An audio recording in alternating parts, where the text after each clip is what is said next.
우리 시간 사도신경 하시면서 우리의 신앙을 하나님께 고백하겠습니다. 전능하사 천지를 만드신 하나님 아버지를 내가 믿사오며 그 외아들 우리 주 예수 그리스도를 믿사오니 이는 성령으로 잉태하사 동정녀 마리아에게 나시고 본디오 빌라도에게 고난을 받으사 십자가에 못 박혀 죽으시고 장사한 지 사흘 만에 죽은 자 가운데서 다시 살아나시며 하늘에 오르사 전능하신 하나님 우편에 앉아 계시다가 저리로서 산자와 죽은 자를 심판하러 오시리라.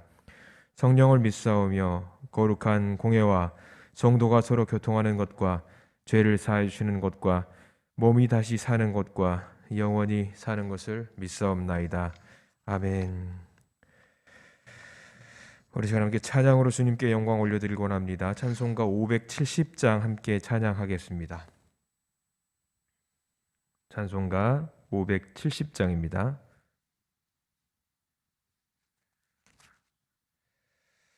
네, 570장 찬송 우리 함께합니다. 주는 나를 기르시는 목자요, 나는 주님의 귀한 어린 양. 푸른 풀밭 맑은 시냇 물가로 나를 늘 인도하여 주신다. 주는 나의 좋은 목자, 나는 그의 어린 양. 저를 따라 꼴을 먹여주시니 내게 부족함 전혀 없어라. 예쁜 새들 노래하는 아침과 노을 비키는 고운 황혼에 사랑하는 나의 목자 음성이 나를 언제나 불러주신다. 주는 나의 좋은 목자, 나는 그의 어린 양. 저를 따라 꼴을 먹여주시니 내게 부족함 전혀 없어라. 못된 짐승 나를 해치 못하고 거친 비바람 상치 못하리. 나의 주님 강한 손을 펼치사 나를 주야로 지켜주신다. 주는 나의 좋은 목자, 나는 그의 어린 양. 저를 따라 꼴을 먹여주시니 내게 부족함 전혀 없어라. 아멘.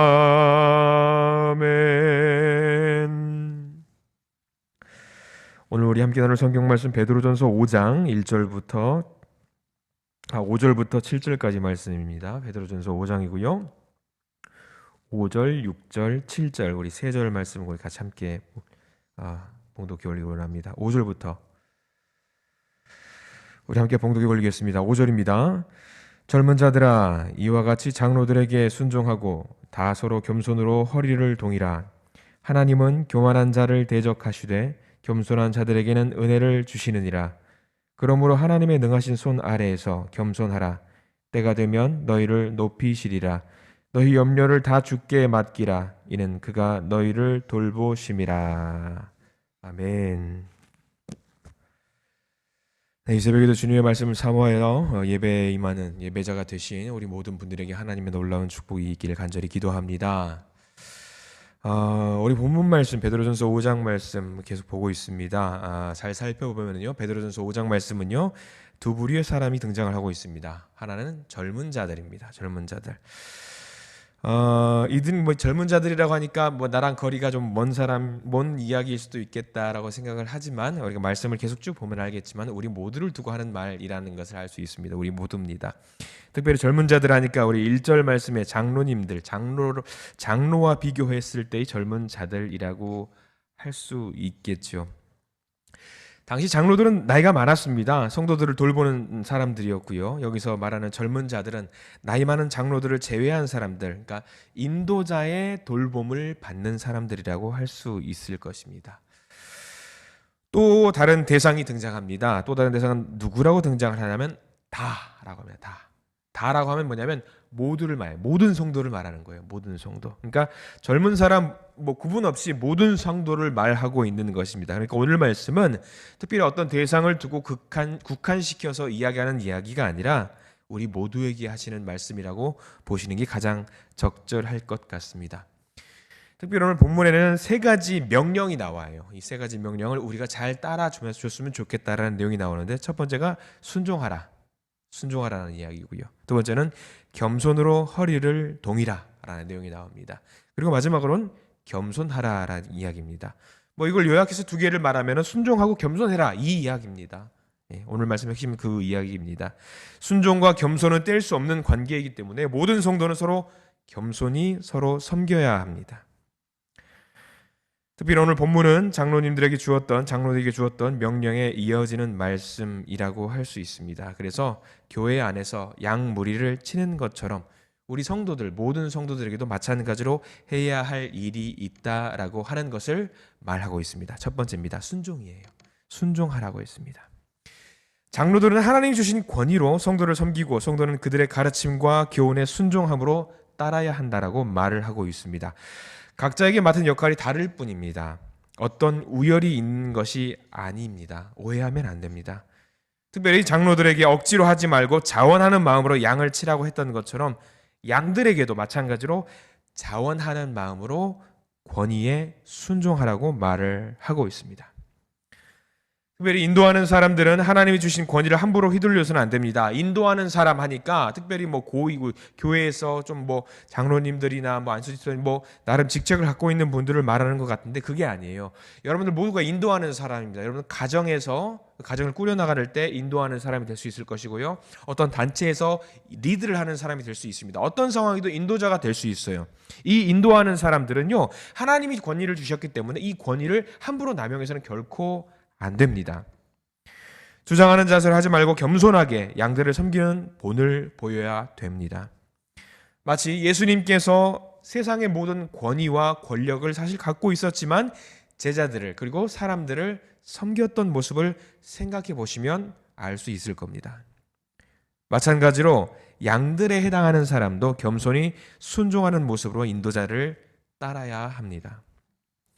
인도자와 양이 하나님이 주신 역할 안에서 충성되게 서로 복종하는 것, 상호작용을 하는 거예요. 뭐 요즘 말로 하면 티키타카라고 그러잖아요. 주거니 받거니 주거니 받거니. 이게 정말 하나님 안에서, 우리 예수 그리스도 안에서 잘 이루어져야 된다라는 이야기입니다. 만약에 나중에 목자장, 그러니까 예수님께서 나타나실 때에 양 무리에 대한 책임을 우리에게 물으실 수 있습니다. 그리고 보상을 하라고 할 수도 있어요. 자, 어떤 책임을 물으시냐면 이렇게 할 수 있어요. 인도자들, 어떤 사람은 인도자가 될 수 있겠죠. 인도자들에게 이렇게 물어봅니다. 하나님이 원하시는 방향으로 잘 인도했는가? 겸손히 본을 보였는가? 이런 책임을 물으실 수가 있어요. 다 마찬가지로 또 양들에 해당하는 사람이 있겠죠. 양들에게는 이런 책임을 물으실 수 있습니다. 목자들에게 순종하였는가? 겸손히 그를 잘 따랐는가? 라고 물어볼 수 있습니다. 그렇습니다. 모든 사람들은요, 인도자에게 순종해야 되고요. 또한 인도자는 양들을 잘 순종하는 마음으로 잘 기르고 훈육해야 합니다. 그런 의미에서 오늘 성경 말씀을 읽을 때는 저는 스스로에게 마음이 찔릴 때가 많습니다. 제 마음에 양심이 아니죠. 제 마음 하나님 앞에서 부끄러운 마음이 들 때가 많습니다. 왜냐하면 제 자신이 그래도 목자의 직분을 주셨는데 양들에게 본을 보이고 있는가? 목회자로서 교육자로서 본을 보이고 있는가? 매일의 삶 속에서 하나님을 사랑하고 있는가? 돈과 명예보다 성도들의 영적인 진보를 위해서 기도하고 노력하고 있는가? 그리고 성도님들을 위해서 진심으로 돕고 있는가를 생각하면서 사실 이 고백을 하면은요, 부끄럽기가 그지없습니다. 그 직분을 잘 감당하지 못했는 것 같거든요. 만약에 주님께서 재림하신다고 한다면 너 잘했어 라고 물어봤을 때 전 주님 죄송합니다 라고 말할 그 말 말고는 할 말이 없을 것 같다는 생각이 좀 들더라고요. 그래서 저는 우리 목자의 대표, 목자의 장이신 주님 앞에 섰을 때 개인적으로 부끄러움이 없는 일꾼이 되고 싶은 마음이 너무 간절해요. 우리 성도님들도 그랬으면 좋겠습니다. 스스로를 한번 돌이켜보시고, 여러분들 인도자일 수도 있고요, 양의 자격을 갖출 수도 있어요. 그 두 상호작용을 해야 한다고 말씀드렸습니다. 어느 게 더 우위가 아니에요. 다만 여러분들이 처한 그 상황 속에서 목자장이신 우리 예수님께서 오셨을 때에 너 잘했니라고 물어봤을 때 주님 저 성실하게 나름 순종하고요, 열심히 잘했습니다라는 말을 할 수 있을 것인가? 스스로 돌아보시기 바랍니다. 그리고 만약에 못했다라고 한다면요, 오늘부터 다시 가다듬고 우리 다시 한번 목자의 신분 또는 양의 신분으로서 내게 맡겨진 일을 잘 감당할 수 있는 순종하는 우리 모든 성도님들이 되시기를 바랍니다. 다음은 모든 성도들에게 주신 명령이 있습니다. 5절과 6절에 이런 말씀이 있죠. 서로 겸손으로 허리를 동이라 라고 했고요, 하나님의 능하신 손 아래서 겸손하라 라는 말 같습니다. 자, 이 둘 다 겸손에 대해서 말을 하고 있는데 약간의 차이가 있습니다.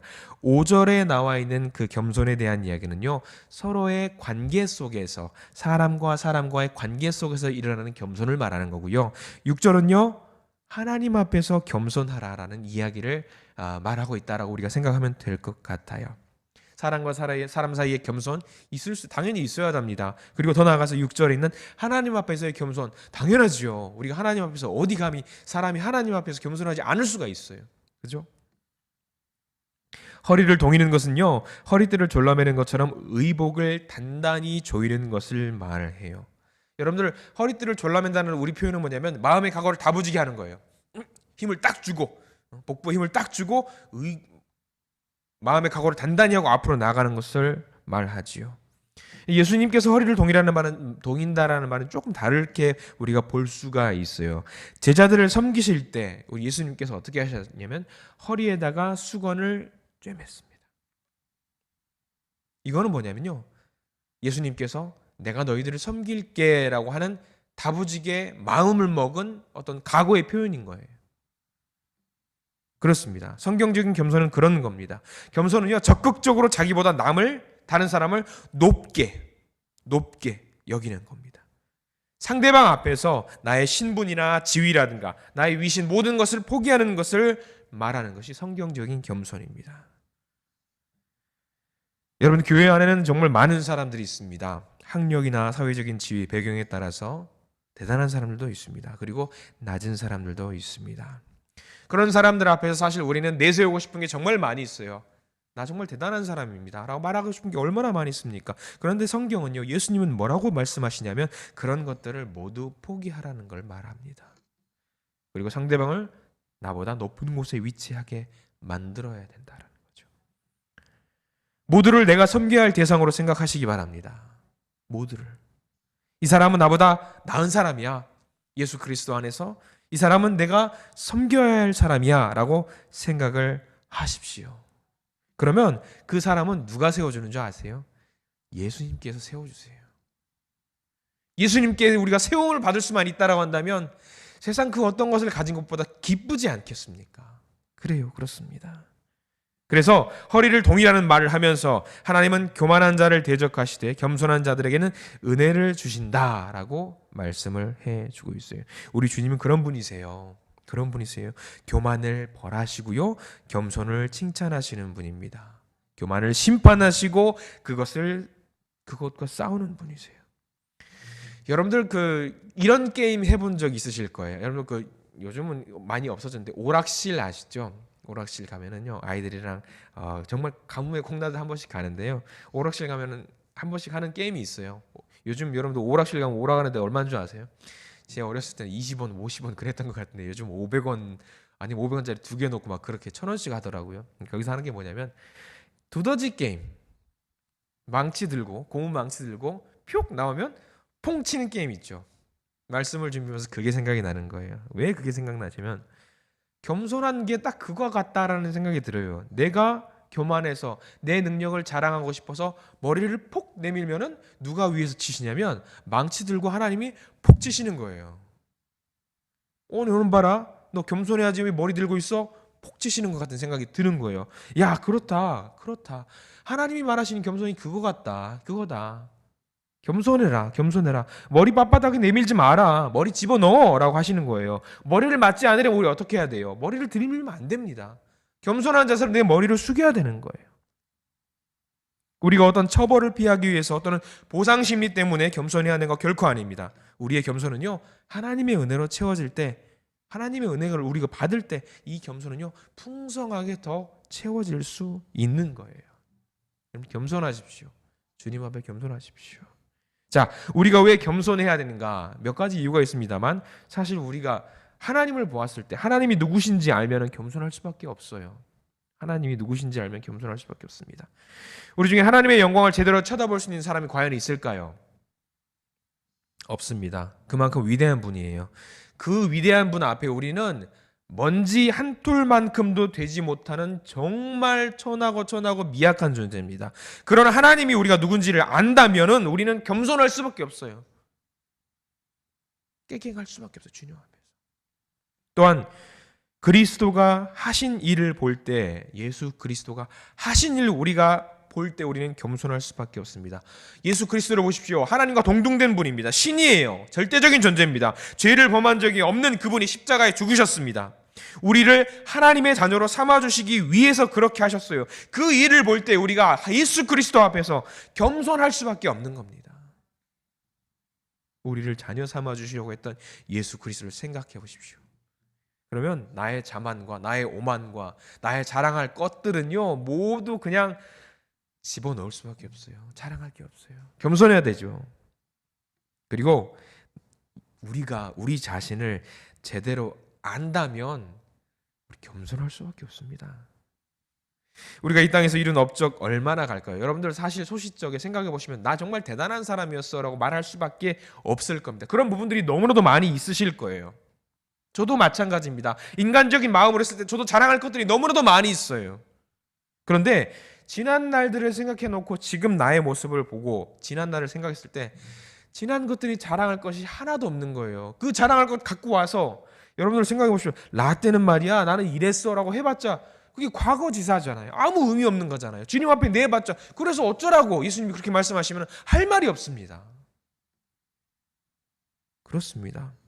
세상 누구보다 많은 업적을 남겨도 가장 높은 지위, 영예, 지혜를 가졌던 여러분들 솔로몬과 같은 사람도 헛되다라고 이야기를 하고 있습니다. 이 땅에서 인간이 누리는 모든 것이 다 헛된 것입니다. 그렇기 때문에 주님 앞에서 여러분들 내려놓으시고 하나님 앞에서 겸손하시기 바랍니다. 이런 것들을 잃어버리기 때문에 우리가 교만해지는 것 같아요. 하나님이 누구신지 잊어버리고 그리고 그리스도가 하신 위대한 겸손을 잊어버리고 그리고 내가 하나님 앞에서 얼마나 먼지 같은 존재인지 이거를 잊어버리고 이러니까 우리가 겸손한 마음을 잊어버리고 머리를 싹 빳빳하게 들이미는 것이 아닌가 생각을 합니다. 주님이 이 땅에 오셨을 때 칭찬하셨던 두 사람이 있습니다. 한 사람은 주님께 주님이 저희 집에 오시는 것을 제가 감당하지 못하겠습니다 라고 말했던 사람이 있습니다. 기억나시죠? 그리고 주님께서 그 사람의 믿음이 정말 크다라고 말해 주셨어요. 또 한 사람은요 이방 여인이었는데 이렇게 말했습니다. 자녀의 떡을 취해서 개에게 주는 것이 합당하지 않다라고 하셨는데 그 말을 듣고 그 여인이 주님 제가 개입니다. 근데 개도요 주인의 밥상에서 떨어진 거 주워 먹거든요. 저 그렇게라도 얻어먹고 싶어요 라고 말했던 여인. 주님께서 그녀의 겸손을 보시고 나 이런 믿음 정말 본 적이 없는 것 같다 라고 이야기해 주셨어요. 믿음의 본질이 이것과 같습니다. 내가 할 수 없고 하나님께서만이 할 수 있다라고 생각하고 주장하고 따르는 것이 겸손한 믿음의 본질입니다. 그러면 그 겸손이 주님을 신뢰할 수 있게 만들어줘요. 여러분 신뢰하십시오. 주님을 신뢰하십시오. 그리고 겸손하십시오. 하나님의 선하심과 인자하심을 기억하십시오. 그냥 생각하지 마시고 그분 아래에서 나의 미약한 존재, 나의 나약한 존재를 고백하시면서 내려놓으시고 겸손한 마음으로 주님의 인자하심과 선하심을 기억하시고 생각하시기 바랍니다. 그것이 우리의 겸손의 시작입니다. 세상 앞에서는 당당할지 몰라요. 당당할 수 있어요. 당당해도 좋아요. 그러나 그 위대했던 사람들이라고 할지라도 당당한 사람이라고 할지라도 예수 그리스도 앞에서만큼은 겸손하십시오. 자, 오늘 말씀 붙들고 또 세상으로 나아갑니다. 오늘 특별히 겸손이라는 단어에 좀 집중을 해 보았습니다. 우리 가운데 오신 예수 그리스도 겸손의 아주 근본적인 모습, 표본을 보여주셨습니다. 자기를 철저하게 낮추시고 우리들을 높여주셨어요. 우리가 감히 그분께 주님께서 보여주신 그 자리까지 낮아줄 수 있을까 생각하면 불가능하겠다 생각이 들어요. 그러나 우리가 할 수 있는 한 겸손의 바닥까지 한번 가보실 필요가 있을 것 같아요. 왜냐하면 그렇게 낮아지면은요, 여러분들 낮은 곳까지 가면요, 사람은 더 이상 갈 데가 없어요. 그러면 이 갈 데 없을 때 누가 우리를 도와주시냐면 예수님이 우리를 도와주세요. 주님의 가르침에 순종하시고 겸손으로 허리를 동이시기 바랍니다. 그리고 예수님께서 보여주신 겸손의 그 표본을 우리가 따라갈 수 있도록 오늘 하루도 열심히 달려보는 우리 모두가 되시기를 기도합니다. 기도하겠습니다. 주님 감사합니다. 세상의 주인이심에도 불구하고 우리들을 섬기기 위해서 한없이 낮은 곳까지 오셨던 예수 그리스도의 모습을 우리 다시 한번 생각합니다. 끝없이 순종하라고 하셨습니다. 그리고 우리의 허리를 겸손이라는 것으로 동요매라고 하셨습니다. 그 말씀과 가르침 따라서 겸손할 수 있도록 인도해 주시옵소서. 사실 우리는 우리의 자랑거리들을 드러내는 그 일에 집중하면서 살았습니다. 그래야 우리가 더 잘 될 수 있을 것이라고 생각을 했습니다. 그러나 예수 그리스도께서 직접 몸으로 우리들에게 보여주셨습니다. 그것은 잘못된 것이란다. 알려주셨습니다. 주님 감사합니다. 이 말씀을 들고 세상으로 나아갑니다. 주님께서 보여주셨던 그 겸손을 우리가 따라갈 수 있도록 축복하여 주시옵소서. 또한 우리 각자의 기도 제목들을 갖고 나왔습니다. 우리의 목소리를 들으시는 주님이신 줄 잘 알고 있습니다. 간절히 외치는 우리가 되도록 인도하여 주시옵소서. 그 외침의 소리에 귀를 기울이신 주님 감사합니다. 사랑합니다. 오늘 하루 승리하게 해주시옵소서. 감사드리며 예수 그리스도의 이름으로 기도드립니다. 아멘. 우리 함께 주기도문 하시겠습니다. 하늘에 계신 우리 아버지시여, 이름이 거룩히 여김을 받으시오며 나라가 임하시오며 뜻이 하늘에서 이루어진 것 같이 땅에서도 이루어지이다. 오늘 우리에게 일용할 양식을 주시옵고 우리가 우리에게 죄 지은 자를 사하여 준 것 같이 우리 죄를 사하여 주시옵고 우리를 시험에 들게 하지 마시옵고 다만 악에서 구하시옵소서. 나라와 권세와 영광이 아버지께 영원히 있사옵나이다. 아멘. 우리 각자의 기도 제목도 뜨겁게 기도하시고 오늘 하루 시작하시기 바랍니다. 기도하겠습니다.